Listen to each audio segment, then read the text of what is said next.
Now in this question we have given that angle between the lines represented by the equation is 2 theta. आता दोन lines मधला angle आपल्याला 2 theta दिलेला आहे आणि हे इक्वेशन आपल्याकडे आहे.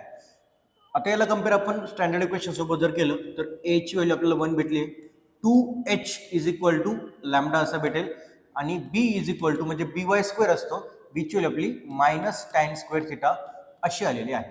आता अँगल बिटवीन लाईन्स असेल ना तर आपला फॉर्म्युला असतो tan थीटा. आता थीटा आपल्याला किती दिला डायरेक्टली 2 थीटाचा दिलेला आहे = आपला formula 2√h² - ab upon a + b असा असतो.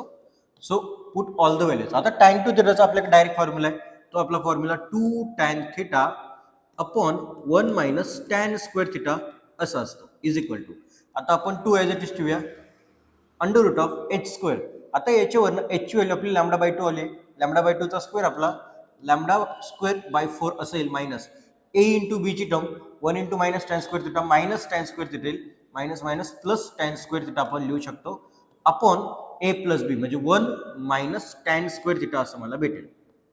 आता इथे आपण बघितलं तर हे डायरेक्टली कॅन्सल होताना दिसत आहे, अजून 2 पण कॅन्सल होतोय. सो आपल्याला भेटेल directly tan theta =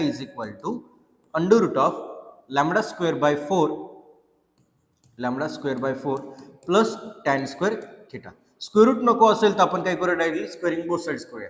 so squaring both side जर आपण केलं तर tan² थीटा = स्क्वेअर रूट तर गायब झाला, λ²/4 प्लस tan² थीटा आपण असं लिहू शकतो. tan² कॅन्सल म्हणजे आपल्याला λ²/4 = 0 भेटला. सो 4 ने जर मल्टिप्लाय केलं तर लॅम्बडाची व्हॅल्यू आपल्याला 0 भेटली. So option A is correct.